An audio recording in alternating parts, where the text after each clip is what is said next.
অনেকদিন ধরেই ভাবছিলাম যে আলনার ভেতরের এই বাস্কেটটা পরিষ্কার করব, কিন্তু কিছুতেই আর করা হয়ে উঠছিল না। আসলে শরীরে এতই ল্যাদ লাগে যে শুয়ে থাকলে না শুয়েই থাকতে ইচ্ছা করে, কিছু করতে আর ইচ্ছা করে না। তো অগত্যা আজকে করতেই হলো, কারণ কি নাহলে কিন্তু জায়গাটা আর চোখে দেখা যাচ্ছিল না, এতটাই নোংরা হয়েছিল।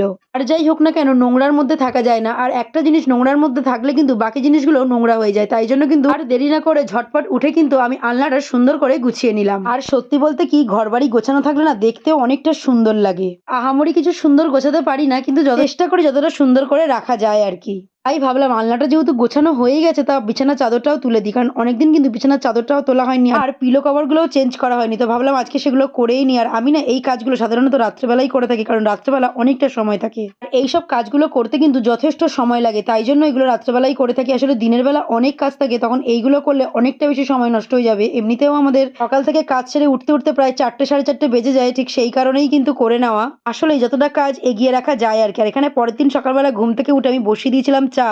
এদিন এক দাদাভাই কমেন্ট করেছিল যে তোমরা এই গরমে 1 কাপ করে চা খাও কি করে? সত্যি কথা বলতে কি, এই গরম হোক আর শীত হোক আর যাই হোক না কেন, চা কিন্তু আমাদের কাছে একটা এনার্জি ড্রিংকের মতো কাজ করে। আর এখানে মা সকালেও টিফিন হিসেবে বানিয়েছিল ঘুগনি, তো সেই ঘুগনি মুড়ি খেতে খেতে এখানে দিদার সাথে একটুখানি ফোনে গসিপ করে নিচ্ছিলাম আর কি।